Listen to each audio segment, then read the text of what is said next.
Assalamualaikum warahmatullahi wabarakatuh. Teman-teman sekalian, bahagia sekali bisa berjumpa dalam program Tanya Guse, di mana ada banyak sekali pertanyaan yang masuk, di antaranya mengenai qadha salat berikut ini. Apakah kibaya kifarat solat nyan madhab Syafi'i na dalam Al-Quran dan hadis na gepebut oleh para sahabat Nabi, para tabi'in, tabi'ut tabi'in dan petbah imam madhab. Na pernah gepurno kifarat salat dum ure gampung payah yak mutang gara-gara kifarat salat. Demi Allah, ini merupakan memakan harta manusia dengan cara yang batil dan mengataskan nama agama Allah, dan ini lebih jahat daripada koruptor. Pertanyaannya, wajibkah qadha salat untuk seseorang yang sudah meninggal? Mungkin maksudnya orang tuanya ya, atau wali-walinya, atau keluarganya. Teman-teman sekalian, yang pertama mengenai kewajiban mengqadha salat bagi orang yang pernah meninggalkan salat, pernah kita bahas pada video berikut ini. Silahkan teman-teman simak pada video lama, dalil-dalilnya, hadis dan penjelasan ulamanya sudah pernah kita bahas di sini.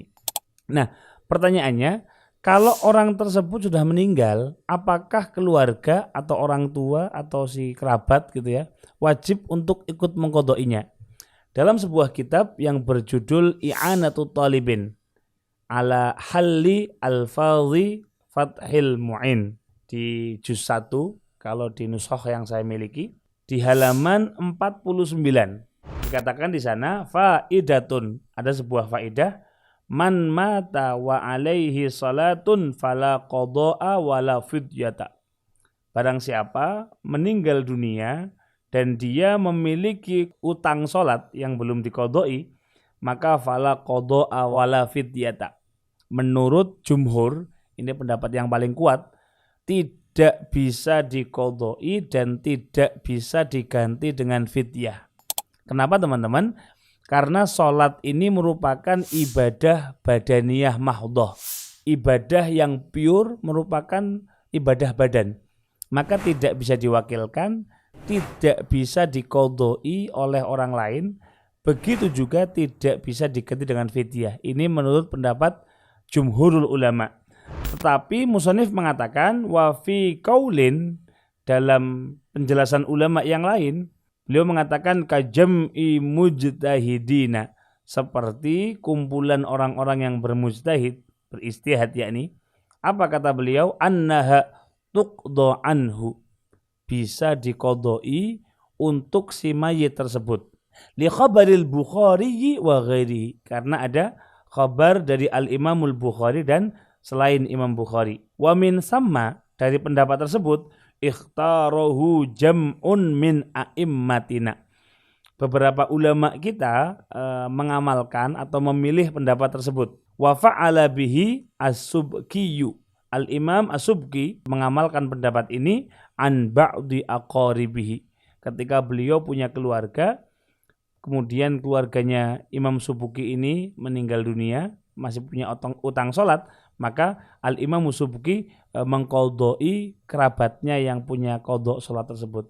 Wa naqala Ibnu Burhan anil Qadim, Syekh Ibnu Burhan menukil satu pendapat dari Qaul Qadim, annahu yalzamul waliya in khalafa tarikatan an yusalla anhu kasaum. Jadi kalau memang seorang mayit meninggalkan salat, maka wajib bagi walinya untuk mensolatkan ya ini ya, salat-salat yang dia tinggalkan untuk si mayit tadi, sebagaimana puasa yang pernah ditinggalkan. Ini pendapat yang berikutnya. Wa fi wajhin, ada juga dalam wajah yang lain, alaihi katsirun min ashabina.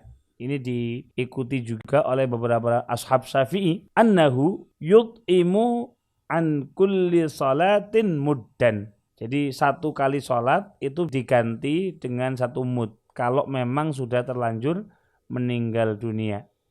Kita jadikan konklusi, pendapat yang muktamad, ini pendapat yang kuat, ini jumhur ya, menyatakan kalau ada seorang mayit sudah meninggal, maka tidak bisa diqadha'i atau tidak bisa diganti dengan fidyah. Pendapat yang disepakati oleh jumhur ulama. Tapi ada pendapat kedua tadi yang mengatakan bisa diqadha'i oleh keluarganya, sebagaimana pernah dilakukan oleh Al-Imam As-Subki. Nah, tentu ini bukan untuk menggampangkan ya. Tetapi kalau memang sudah terlanjur meninggal, tapi keluarga kepengen punya ikhtiar untuk menolong si mayit, maka bisa mengamalkan pendapat yang kedua ini, sebagaimana dilakukan oleh Al-Imam Subki. Pendapat yang ketiga mengatakan bisa diganti satu sholat dengan satu mud. Tentu kalau kita mau mengamalkan pakai pendapat yang paling kuat, tidak bisa diqadha, tidak bisa difidyah, pendapat yang paling kuat. Tetapi kita hanya berbicara tentang ilmu. Misal naudzubillah, ada keluarga teman-teman yang meninggal dunia dan kita kepengen berbuat sesuatu untuk almarhum, maka ada opsi pendapat kedua dan pendapat ketiga. Tentu ini bukan dalam rangka mengentengkan gitu ya, apalagi sampai menyepelekan orang yang meninggalkan sholat. Tentu tanggung jawabnya besar sekali di hadapan Allah Subhanahu wa ta'ala. Naam. Kemudian qala al-Muhib at-Tabari, Al-Imam at-Tabari mengatakan yasilu lil mayyiti, sampai kepada mayit, kullu ibadatin tuf'alu, setiap ibadah yang dilakukan untuk si mayit, wajibatin au mandubatin, baik itu ibadah wajibah ataupun ibadah yang sunnah. Wa fi syarhil Mukhtar li muallifihi, dalam kitab Syarah Mukhtar dikatakan madhabu ahli sunnah, bahwasanya pendapat madhab ahli sunnah, anna lil insan, boleh bagi seseorang, an yaj'ala sawaba amalihi wa salatih, menjadikan ganjaran amalnya dan salatnya li ghairihi, untuk orang lain. Teman-teman bersedekah, teman-teman melakukan kebaikan, teman-teman sholat, teman-teman berdoa, apapun kebaikannya, kemudian ganjarannya diberikan atau dihadiahkan kepada orang lain. Gimana? Menurut madhab ahli sunnah wal jamaah, ini adalah boleh, wa yasiluhu, dan pahala itu akan sampai kepada orang lain yang dikirimi. Ala kulli hal, ini pendapat atau penjelasan dari para ulama kita. Tentu kalau untuk diri kita, kita pakai yang paling hati-hati. Jangan sampai kita meninggalkan sholat satu kali pun. Kalaupun kita meninggalkan sholat, segera diqadha'i. Sekali lagi, konteks yang ditanyakan adalah bagaimana kalau ada orang tua atau keluarga yang sudah terlanjur meninggal tapi meninggalkan sholat. Maka penjelasannya sudah kita bahas pada poin-poin di atas. Semoga menjadi ilmu yang bermanfaat. Assalamualaikum warahmatullahi wabarakatuh.